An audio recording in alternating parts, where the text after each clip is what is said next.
What is up and welcome to the channel. In today's video we're going to swap out this ugly standard airbox for something a little bit spicier. So what I've bought is this, the Sprogley STX induction system.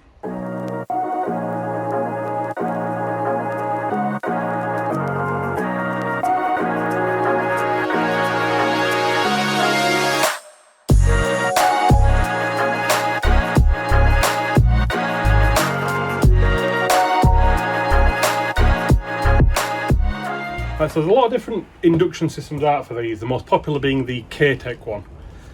I didn't want to buy a K-Tech one, we'll not get into it, but it's not a company I choose to use when I can avoid it. You can get a Ram Air one, which is a little bit more expensive, but basically the same kit. The only problem with them is it sits an induction cone there, right outside of the manifold. They are known to heat soak a little bit, so I wanted some kind of enclosed induction kit.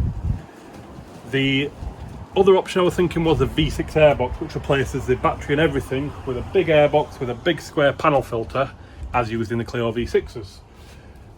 Good system, no problems with it.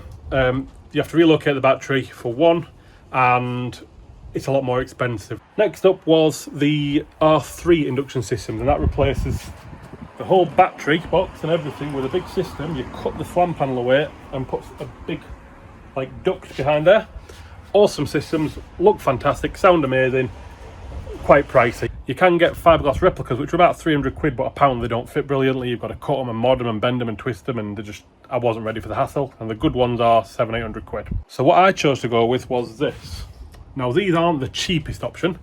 I believe they're about 300 quid, but it's a bolt-in solution and it's dyno proven. Ed at Sprogtech, he dyno test the car before and after, and it did pick up a couple of horsepower. Realistically, on these type of NA cars, anything in this sort of region, you put an induction kit on it, you're going to lose power, but you're going to gain noise, and that's what I wanted, a bit nicer noise, and I didn't want to lose any power. This is said to make power. If it doesn't lose power and it sounds nicer, I'll be happy. So the plan is to swap it all out. It should lose a little bit of weight as well, because you can remove certain sections of the induction system. If you watch any of my previous videos, you'll know I removed, get off, this. This is the resonance box type thing, which apparently makes them quieter or changes the note or something. It sits right down there, behind the radiator and everything. But when I had it all, the gearbox out, I removed it. I didn't want extra noise, I want more noise. The other thing I removed was this thing here.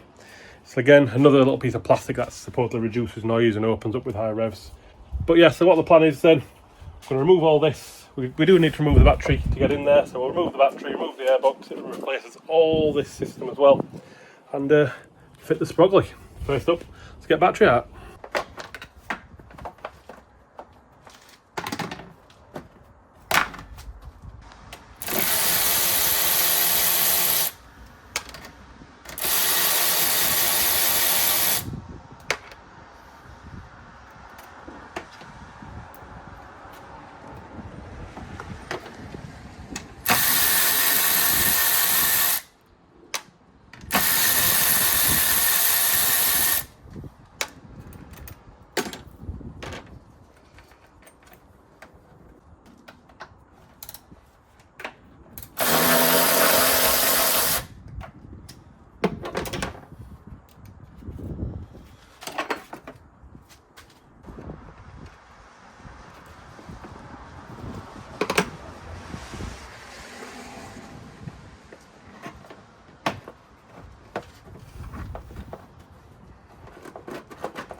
Right, so that's the battery box out. All good. See, it's a bit fiddly, but easily doable. Make sure you don't lose these. That's quite easy for that to drop down there. Forget about it and wonder why you got a car won't start. That's the earth to gearbox. Same with that. It's easy to lose it. It just gets lost and rattled about. You don't need to take the battery bottom out. Next up is the airbox itself. So, this comes off with a sharp hook. Deal with this. That elbow just pops in as well, so get out. The airbox itself.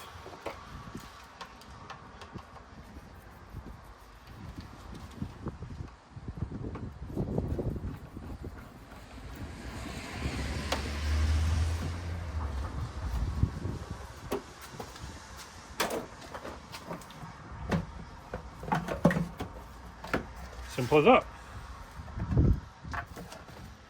So for the Sprogley setup, this replaces that section of that, which goes there. That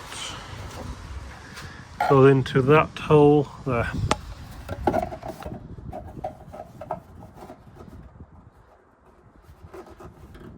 There we go.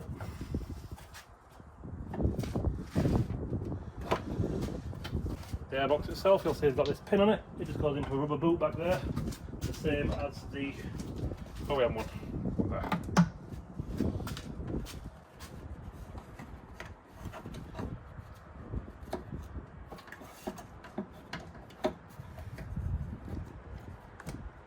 Easy done. Then you'll need these 4 pieces. So you've got the elbow, one of your worm clamps, and these 2 flangey things.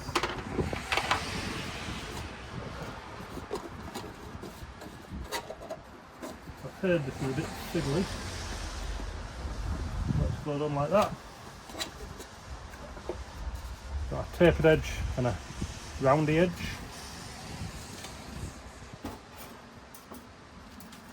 The tapered edge goes in there onto the throttle body. Sorry, your round edge goes into your silicone boot onto the throttle body. The tapered edge goes against the airbox. Again, I've heard it's a bit fiddly, but we'll give it a go.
And that's effectively it.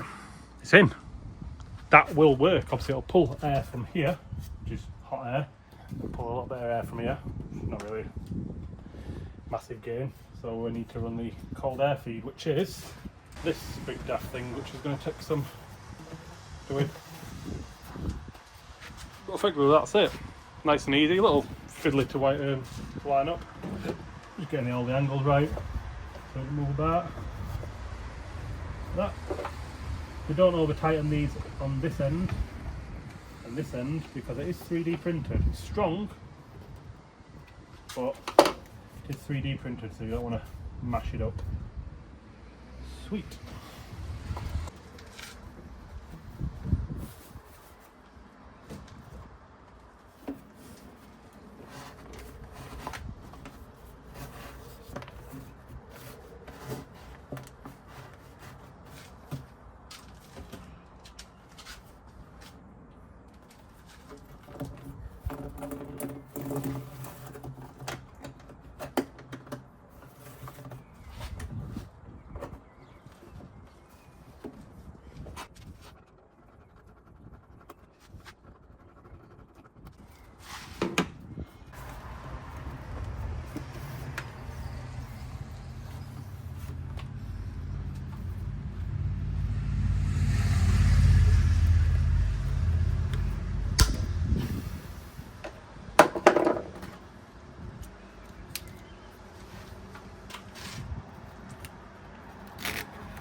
Ow.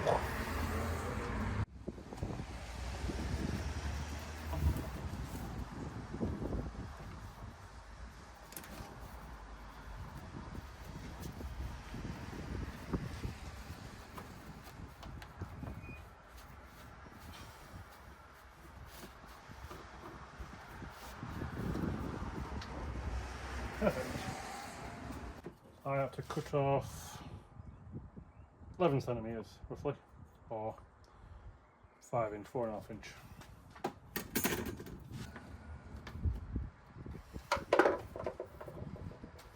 So then you've got your elbow with your big 3-inch duct in, goes down into the intake, up into the intake filter box itself, around to the throttle body.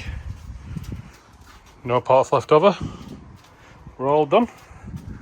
Looks good. It's solid in there. It's not really going anywhere. It's got a bit of a shake to it.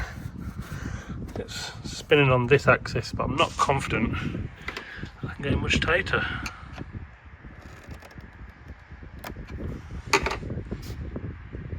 Oh, that's got it. Sweet. Let's get the battery back in and we can sound test it.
Done. We're all back together. I did take a short clip before I'd changed the intake setup, so I'll compare now. We'll play them both side by side.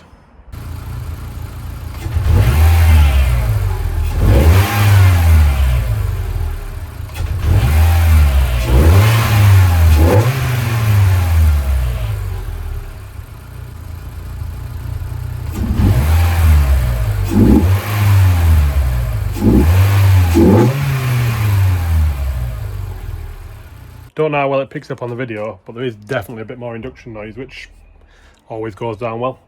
Right, so we'll get tidied up, we'll take it for a drive, see how it sounds under a bit of load. We're out on the road, we've got up to temperature, and I've deliberately not put my foot down yet, so we can get a first reaction. I'm gonna do the YouTuber thing. Oh my god! Let's have a listen.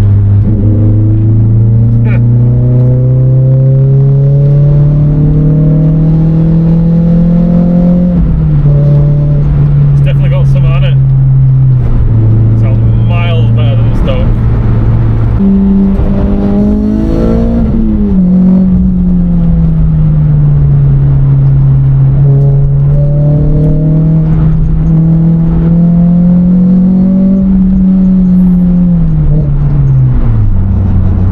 Providing it's not lost any power, which I'm very confident it won't have, I think that's a win. Lowering the rev range, you get a bit of a, for lack of a better word, the honk. At the top end, you get a bit more of an induction scream. It is made worse by the fact the car's not stripped out, so I can hear all exhaust noise. But it sounds good. I'm happy with that. For the money, that's pretty much bob on.